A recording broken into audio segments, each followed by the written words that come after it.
Are you looking for ways to meet the needs of your students with fine motor impairment or who are non-speaking in your classroom? Well, let's talk a little bit about that today. My name is Winnie White, and I am teaching in a self-contained classroom for grades 1st through 3rd grade. And I do have students in my classroom with some complex bodies. And I've had to learn different ways to adapt the curriculum in order to meet their needs and so that they can find the content to be accessible to them. I'm going to show you an example of what I did just this week in my science unit. I'm currently utilizing the Autism Helper curriculum. For science, I am at level 2 and I am using the unit number 4 for animal classifications. So for this unit, to help my students who are non-speaking and also who have fine motor impairment, I made a couple adjustments so that they could also participate in the lessons. The first thing I did was to make sure all of these terms, mammals, reptiles, amphibians, fish, and birds, were in their devices. I'm sure every school has their own policy for working with students with AAC devices. In my school, I am allowed to make the necessary changes to my students' AAC devices.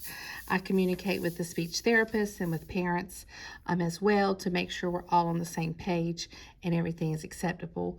But I decided, since we're doing animals and mammals, reptiles, fish, amphibians, and birds were not in their device, they did have the word birds, and they did have the word fish. In FAST, there's the word fish, but I wanted them all in the same category in order to be able to do this lesson. I normally do not repeat words, but for this instant, I felt like it would be more accessible for my student to be able to participate in the science lessons. So I went ahead and went to animals. All the way down at the end, I created a folder for the word with classifications. And inside the classifications, I added mammal, I did it singular, reptile, fish, amphibian, and bird, so that they would be able to go directly to this section and be able to answer questions throughout this unit from this one page. This is what the first worksheet looks like in Unit 4. My student with fine motor impairment is able to draw lines to match. We have been working on that for a good year and a half at this point, and even more. But the first section says you're going to match the animal to the classification. I read each one of the options. I used the anchor chart with the students, and I illustrated to them how to draw a line from, we talked about each animal, what its classification was, and showed them how to draw a line from the animal to the word. Over here on the right, all they have to do is circle the correct habitat for each animal. My student with fine motor impairment is able to circle, so we just went one at a time. Now, the tricky part was right here, where they had to finish each sentence. I want to show you something that I've learned about how to help a child with fine motor impairment with the worksheet that has writing requirements. I just learned about this new app called SnapType Pro 2 just this past week, and it's pretty exciting for me because it definitely helped my student already.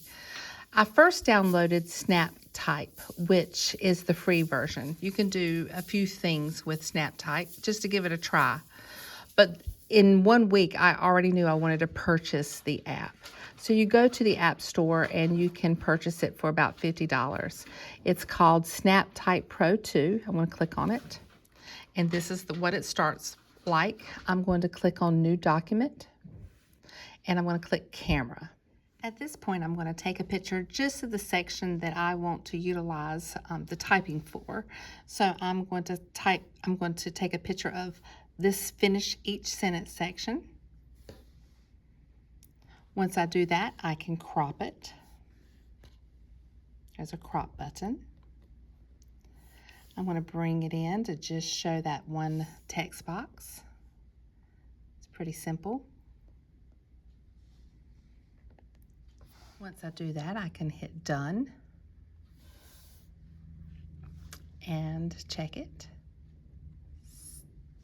That means I can now give it a name. I'm going to call it, let's see, give myself, show the clip keyboard. Science Level 2, Unit 4, Page 1.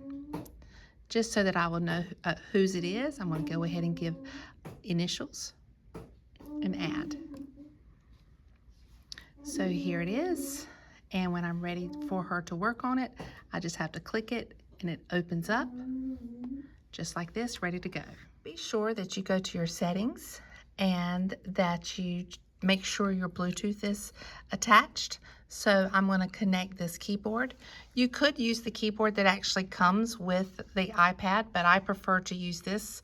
I feel like it's a better feel for the student. So I'm going to go back and I am going to walk her through how to use this page. All right, so as you can see, we can touch this blue dot right there and touch the sentence. A frog is in. Now let's look over here. What is a frog, CDK? It's an amphibian. So let's A seahorse is a. Oh, before we go further, let's answer this question. A frog is in. And if we go into your devices all the way over to classification, you're going to see that word amphibian. Amphibian. Very good. So let's go ahead and type that word amphibian. You're going to look to see how to spell amphibian. There it is. You're going to start with that A, then M, there's the P, H,